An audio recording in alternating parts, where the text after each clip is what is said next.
మీకు ఎప్పుడూ కూడా వెంకటాచల క్షేత్ర దర్శనానికి అవకాశం వస్తే నేను రానన్న మాట అనవద్దు. రానంటారేమో అన్న అనుమానం ఉంటే వెంకటాచలం రమ్మని అడగవద్దు.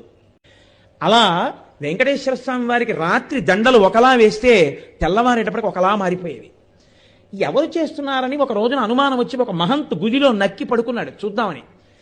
అర్ధరాత్రి అయ్యేటప్పటికీ అయ్యవారి పాదపీఠం దగ్గర రాయి తొలగి తేజోరూపంలో తరిగొండ వెంగమాంబ గారు వచ్చి హారాలు సరిచేస్తుంటే చూసి మూర్చిపోయాడు. ఇప్పటికీ తేజోరూపులై ఆనందనిలయంలోకి వెళ్ళి ఈశ్వరుణ్ణి సేవిస్తారు. బ్రహ్మగారు, చతుర్ముఖ బ్రహ్మగారు ప్రతిరోజు వెంకటేశ్వర స్వామి వారి పాదాలు కడిగి ఆ పాత్ర అక్కడ ఉంచుతారు. అందుకే రాత్రి నీటి చెంబు ఉంచి తలుపులేస్తారు. ఆ శేషాన్ని సుప్రభాతానికి వెళ్ళిన వాళ్ళకి దర్శనమిస్తారు. అంతటి మహానుభావుడు వెంకటరమణుడు. వెంకటరమణుడంటే వెంకటరమణుడే.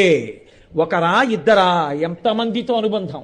వారం రోజులు కాదు, కొన్ని నెలల పాటు వెంకటరమణుడు భక్తులు చెప్తూ వెడితే ఎన్ని యుగాలలో ఎంతమంది ఆ వెంకటాచల క్షేత్ర స్పర్శ చేత పునీతులయ్యారో, ఎంత ఆనందం పొందారో. ఇప్పటికీ నేను మీకు ఒక యథార్థం చెప్తున్నాను, బాగా జ్ఞాపకం ఉంచుకోండి. ఉపన్యాసాలన్నీ ఒకెత్తు, చేసిన సేవలన్నీ ఒకెత్తు, పూజలన్నీ ఒకెత్తు. నేను మీకు ఇవాళ ఎన్నడూ నేను చెప్పడానికి ఇష్టపడనటువంటి ఒక ముఖ్యమైన విషయాన్ని నేను మీతో మనవి చేస్తాను.